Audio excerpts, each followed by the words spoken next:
నమస్తే friends, welcome to TFS victory talks. So, ఈరోజు RRB group డీకి సంబంధించినటువంటి అప్లికేషన్ ఏ విధంగా సబ్మిట్ చేయాలి, ఆ ప్రాసెస్ గురించి స్టెప్ బై స్టెప్ ప్రాసెస్ అనేది తెలుసుకుందాం. సో, ముందుగా క్రియేట్ అన్ అకౌంట్. సో, ఇక్కడ క్లిక్ చేయాలి. అలాగే ఇక్కడ మనకి అప్లికేషన్‌కి సంబంధించినటువంటి డేట్ కూడా ఇక్కడ ఇవ్వడం జరిగింది. సో, గ్రూప్ డీలో లెవెల్ 1 పోస్ట్‌కి సంబంధించి అప్లికేషన్ క్లోజింగ్ డేట్ అనేది మార్చ్ 2 లాస్ట్ డేట్. సో, ఇక్కడ మనం అప్లై మీద క్లిక్ చేస్తే మనకి sign in to your RRB account అని వస్తుంది. సో, ఇందులో మనకి 2 లాగిన్స్ ఉన్నాయి. Login with Aadhaar and login with RRB account credentials. So, already మనం ఆర్ఆర్‌బీ అకౌంట్ 2024లో గాని, 25లో గాని మనం ఆల్రెడీ లాగిన్ చేసినట్లయితే అప్పుడు అకౌంట్ క్రియేట్ చేసుకుంటే so, login with RRB account క్రెడెన్షియల్స్‌లో క్లిక్ చేయాలి. సో, లేదు అంటే క్రియేట్ అన్ అకౌంట్ అనేది క్లిక్ చేసుకోవాలి. సో, ఫర్ ఎగ్జాంపుల్ మనకి సైన్ ఇన్ అనేది ఫస్ట్ టైమ్ అయితే క్రియేట్ అన్ అకౌంట్ అనేది క్లిక్ చేయండి. సో, క్లిక్ చేసిన తర్వాత మనకి ఇక్కడ కనిపిస్తుంది. Candidates who have already created an account for any CEN issued by RRB in 24, 25. So, ఈ 2024, 25లో ఎవరైతే ఆల్రెడీ రిజిస్టర్ చేసుకున్నారో, అకౌంట్ క్రియేట్ చేసుకున్నారో వాళ్ళు మళ్ళీ రిజిస్టర్ చేయాల్సిన అవసరం లేదు. సో, వాళ్ళు యూజర్ నేమ్, పాస్వర్డ్ యూజ్ చేసి లాగిన్ చేయొచ్చు. సో, ఇక్కడ చూసుకున్నట్లయితే క్రియేట్ అన్ అకౌంట్‌లో ఫస్ట్ టైమ్ ఎవరైతే రిజిస్టర్ అవుతున్నారో వాళ్ళు. సో, ఇక్కడ కంట్రీ వచ్చేసి నేషనాలిటీ ఇండియా అని సెలెక్ట్ చేస్తారు. సో, సెలెక్ట్ చేసిన తర్వాత మనకి పర్సనల్ ఇన్ఫర్మేషన్.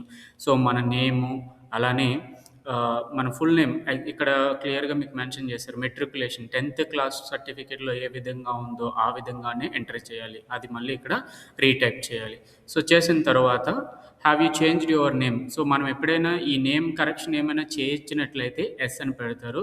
సో, ఎస్ అని పెడితే మళ్ళీ ఇక్కడ ఫర్దర్‌గా గెజిటెడ్ నోటిఫికేషన్ సంబంధించిన మనము ఏదైతే డాక్యుమెంట్ ప్రొవైడ్ చేయాలి. సో, మనం ఏ విధంగా అయితే ఆహ్, నేమ్ చేంజ్ చేసామో దానికి సంబంధించిన డాక్యుమెంట్ అనేది సబ్మిట్ చేయాలి. లేదు అంటే నో పెట్టేస్తారు. ఆ తర్వాత డేట్ ఆఫ్ బర్త్ సెలెక్ట్ చేసుకోవాలి. So, date of birth select చేసుకున్న తర్వాత మళ్ళీ రీటైప్ చేయాలి. సో, రీటైప్ చేసిన తర్వాత జెండర్ సెలెక్ట్ చేసుకుంటారు. జెండర్ సెలెక్ట్ చేసుకున్న తర్వాత అగైన్ ప్రతీది కూడా ఇక్కడ రెండోసారి కూడా వెరిఫై చేస్తారు. అలాగే ఫాదర్స్ నేమ్, మెట్రిక్యులేషన్ 10థ్ క్లాస్‌లో ఏ విధంగా ఆ విధంగానే ఎంటర్ చేయాలి. అలాగే మదర్స్ నేమ్ కూడా ఆ విధంగానే ఎంటర్ చేయాలి.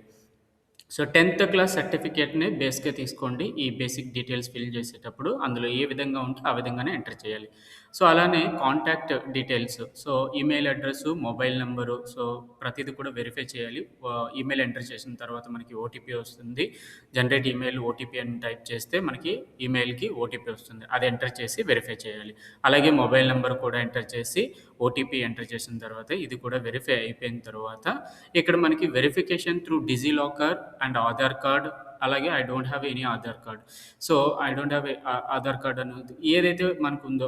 సో, మోస్ట్‌లీ మనం ఆధార్ కార్డ్‌తో క్లిక్ చేస్తాము. So, verification through Aadhaar card click చేసిన తర్వాత మనకి please enter email address. So, ఇవన్నీ ఎంటర్ చేసిన తర్వాత మనకి ఇది ఓపెన్ అవుతుంది. సో, ఆ తర్వాత Aadhaar card number and OTP. So, ఈ ఆధార్ కార్డ్ రిజిస్టర్ అయినటువంటి మొబైల్ నంబర్ ఏదైతే ఉందో ఆ మొబైల్ నంబర్‌కి ఓటీపీ వస్తుంది. ఆ ఓటీపీ ఎంటర్ చేయాలి.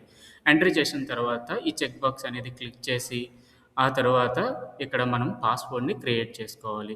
సో, ఈ పాస్వర్డ్ అనేది మనం ఏదైతే మనకి పాస్వర్డ్ వస్తుందో మనం పెట్టుకోవాలనుకుంటున్నామో ఆ పాస్వర్డ్‌ని క్లిక్ చేసిన తర్వాత ఇక్కడ క్యాప్చా అనేది క్లిక్ చేసినట్లయితే మనకి ఈ ప్రివ్యూ అకౌంట్స్ మనం ఏమైతే డీటెయిల్స్ ఎంటర్ చేసామో అవన్నీ కూడా మనం ఇక్కడ చూడొచ్చు. సో, ఈ విధంగా మనము ఫస్ట్ టైమ్ రిజిస్ట్రేషన్ అయితే ఈ విధంగా చేస్తాం. లేదు మనకు ఆల్రెడీ లాగిన్ ఉందనుకుంటే సో, లాగిన్ హియర్ అని క్లిక్ చేస్తే అందులోకి వెళ్ళిపోతుంది. So, let's do login with RRB account credential. So, ఇది క్లిక్ చేసిన తర్వాత మనకి mobile number and mail ID ఉంటుంది. సో, పాస్వర్డ్ ఉంటుంది. పాస్వర్డ్ క్లిక్ చేసిన ఎంటర్ చేసిన తర్వాత క్యాప్చా అనేది ఎంటర్ చేయాలి. సో, క్యాప్చా అనేది ఎంటర్ చేసిన తర్వాత మనకి ఈ లాగిన్ అనేది అవుతుంది.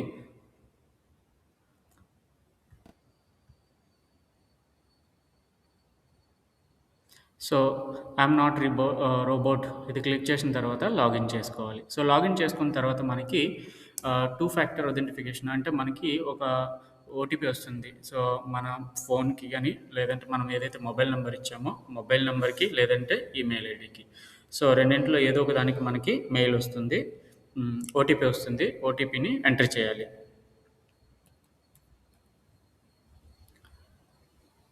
సో, ఓటీపీ ఎంటర్ చేసిన తర్వాత account verified with Aadhaar. So, Aadhaar details ఏవైతే ఇచ్చామో ఆ అకౌంట్ అనేది వెరిఫై అయిపోయింది.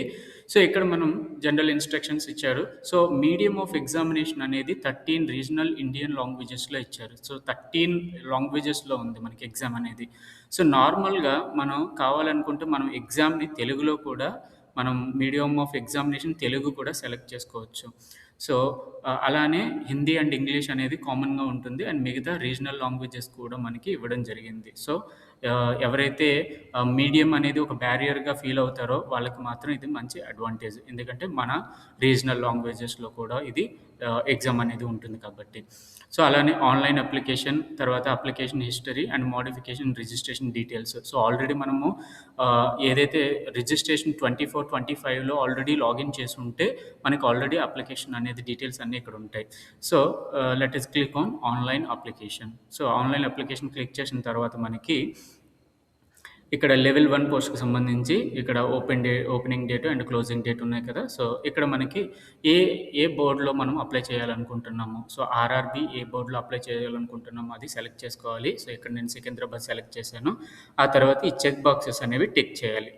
సో, ఈ చెక్ బాక్స్ అనేవి టిక్ చేసిన తర్వాత నెక్స్ట్ క్లిక్ చేయాలి. సో, నెక్స్ట్ క్లిక్ చేసిన తర్వాత the data is fetched from your previous saved data. So, already మనం రిజిస్ట్రేషన్ అయ్యాం కాబట్టి సో, అందులో నుంచి ఈ డీటెయిల్స్ అన్నీ కూడా మనకి తీసుకోవడం జరుగుతుంది. సో, నేషనాలిటీ కంట్రీ ఏదైతే ఉందో అది మనం సెలెక్ట్ చేసుకుంటాము. అలాగే డేట్ ఆఫ్ బర్త్, అలాగే ఫాదర్ నేము, మదర్ నేము, అలాగే జెండర్, ఈమెయిల్ ఐడీ. సో, ఇవన్నీ కూడా మనము ఆల్రెడీ మన డీటెయిల్స్ ఇందులో ఉన్నాయి కాబట్టి అవన్నీ ఆల్రెడీ తీసుకుంటుంది బై డిఫాల్ట్. సో, ఏమైనా చేంజెస్ ఉంటే మాత్రం మళ్ళీ మనం ఇక్కడ మార్చుకోవచ్చు. ఓకే. ఇక్కడ పర్సనల్ డీటెయిల్స్ ఇవన్నీ ఫిల్ చేసిన తర్వాత మనకి ఇక్కడ మ్యారిటల్ స్టేటస్ ఏదైతే ఉందో అది మ్యారీడా, అన్‌మ్యారీడా క్లిక్ చేసిన తర్వాత మనకి సో, తర్వాత రిలీజియన్ సెలెక్ట్ చేసుకుంటాము. సెలెక్ట్ చేసుకున్న తర్వాత మదర్ టంగ్ ఏంటి మనకి ఆ మదర్ టంగ్ అనేది క్లిక్ చేసుకుంటాం తెలుగు. అలాగే choice of language for examination. So, ఈ చాయిస్ ఆఫ్ లాంగ్వేజ్ అనేది ఎగ్జామినేషన్‌కి సంబంధించింది. మనం ఏ లాంగ్వేజ్‌లో రాయాలనుకుంటున్నాము ఎగ్జామ్. సో, మన మదర్ టంగ్‌లో రాయాలనుకుంటే తెలుగు అని టైప్ చేసుకుంటాం. లేదు నేను ఇంగ్లీష్‌లో కంఫర్టబుల్‌గా అనిపిస్తే English. So, by default English ఉంటుంది కాబట్టి మీరు ఏదైనా మీ రీజనల్ లాంగ్వేజ్‌ని సెలెక్ట్ చేసుకోవచ్చు. అలాగే permanent visible mark identification. So, ఇది కూడా మనం ఎంటర్ చేయాలి. సో, ఎంటర్ చేసిన తర్వాత సో, ఇది ఎంటర్ చేసిన తర్వాత మనకి కమ్యూనిటీ ఉంటుంది. కమ్యూనిటీ అనేది మనం దేనికి సంబంధించిన కమ్యూనిటీ ఉందో అది. అలాగే ఈ certificate central government of India ఈ సెంట్రల్ ఓబీసీ ఏదైతే ఉందో ఆ ఓబీసీ అనేది మనము సబ్మిట్ చేయాల్సి ఉంటుంది. సో, ఓబీసీ సెలెక్ట్ చేసుకున్నాం కాబట్టి ఓబీసీ సర్టిఫికేట్ కూడా మన దగ్గర ఉండాలి. సో, అలాగే మిగతా డీటెయిల్స్ అడ్రస్ డీటెయిల్స్ ఏవైతే ఉన్నాయో పోస్టల్ అడ్రస్ డీటెయిల్స్ కూడా మనం సెలెక్ట్ చేసుకోవాలి. సో, సెలెక్ట్ చేసుకున్న తర్వాత మనకి ఇక్కడ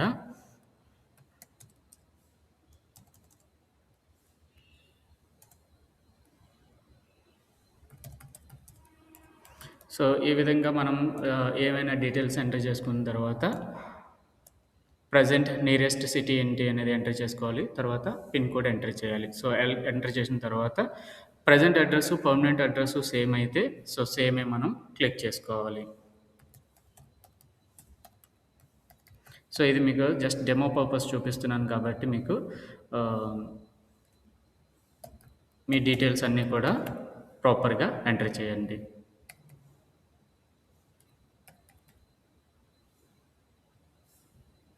సో, ఈ విధంగా ఎంటర్ చేసుకున్న తర్వాత సేవ్ చేస్తాం. సో, ఈ డీటెయిల్స్ అన్నీ ఫిల్ చేసిన తర్వాత నెక్స్ట్ అదర్ డీటెయిల్స్‌లోకి వెళ్ళాలి.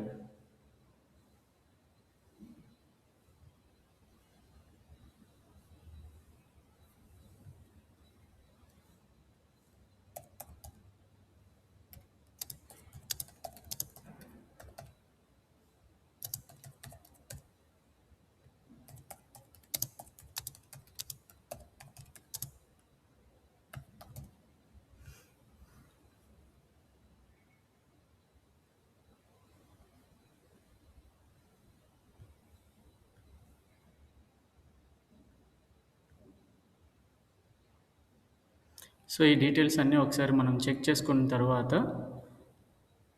నెక్స్ట్ అదర్ డీటెయిల్స్‌లోకి వెళ్తుంది. సో, అదర్ డీటెయిల్స్‌లోకి వెళ్ళిన తర్వాత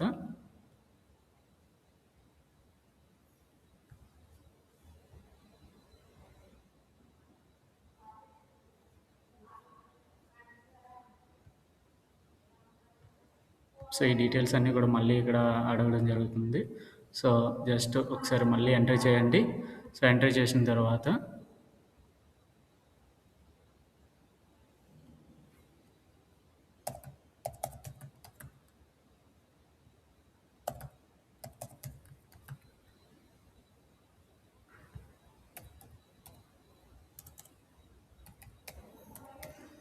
సో, క్లిక్ చేసిన తర్వాత మనం సేవ్ చేయండి. సేవ్ చేసిన తర్వాత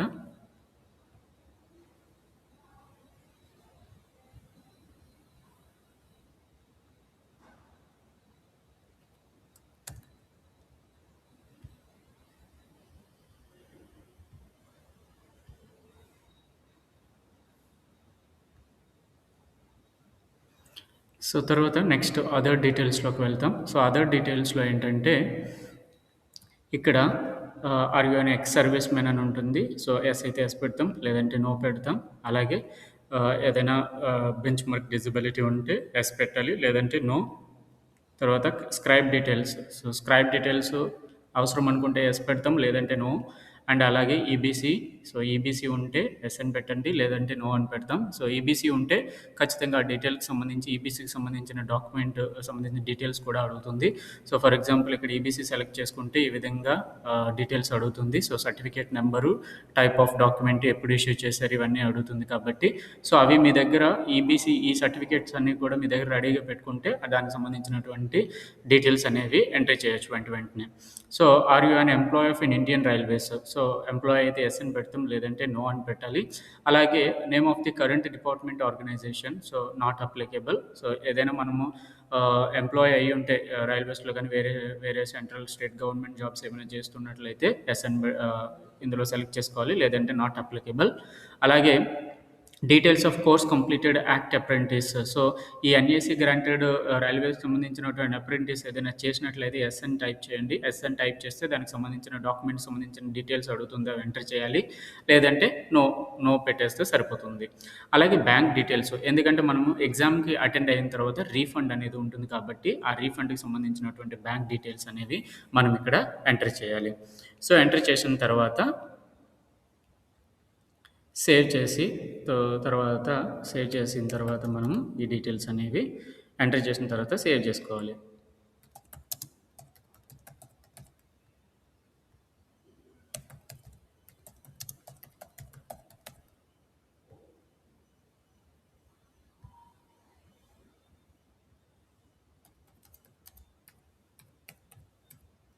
సో, ఈ విధంగా మళ్ళీ అకౌంట్ నంబర్ అనేది ప్రాపర్‌గా ఎంటర్ చేసుకోండి.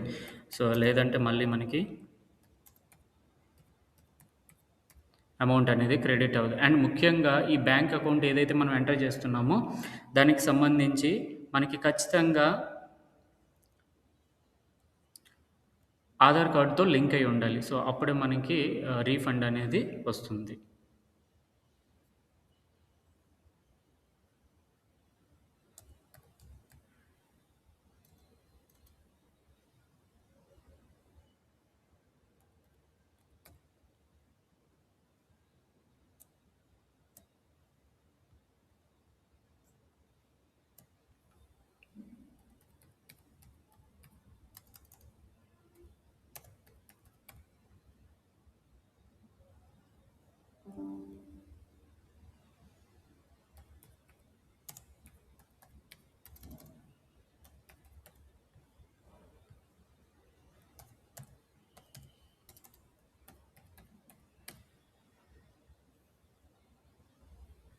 సో, తర్వాత సేవ్ చేసుకొని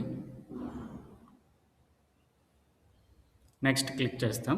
సో, నెక్స్ట్ క్లిక్ చేసిన తర్వాత ఇక్కడ మనకి ఎడ్యుకేషనల్ డీటెయిల్స్ ఉంటాయి. సో, ఎడ్యుకేషనల్ డీటెయిల్స్ అన్నీ కూడా ఎంటర్ చేయాలి. ఎంటర్ చేసిన తర్వాత అప్‌లోడ్ డాక్యుమెంట్స్ అని ఉంటాయి. సో, అప్‌లోడ్ డాక్యుమెంట్స్ అయిపోయిన తర్వాత ప్రిఫరెన్సెస్, ప్రివ్యూస్ ఉంటాయి. సో, స్టేట్ సెలెక్ట్ చేసుకుంటాం. స్టేట్ ఆంధ్రప్రదేశ్. అలాగే డిస్ట్రిక్ట్ సెలెక్ట్ చేసుకుంటాం. సో, సెలెక్ట్ చేసుకున్న తర్వాత బోర్డ్ బోర్డ్ ఎంటర్ చేస్తాం. సో బోర్డ్ ఎంటర్ చేసిన తర్వాత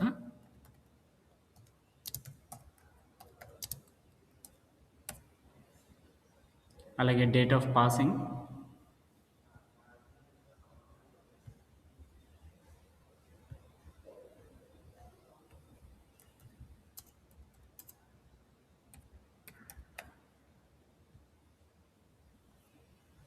సో మెట్రికులేషన్ సీరియల్ నెంబర్ ఏదైతే ఉందో సో సీరియల్ నెంబర్ అనేది కూడా ఎంటర్ చేయాలి ఇక్కడ మనం.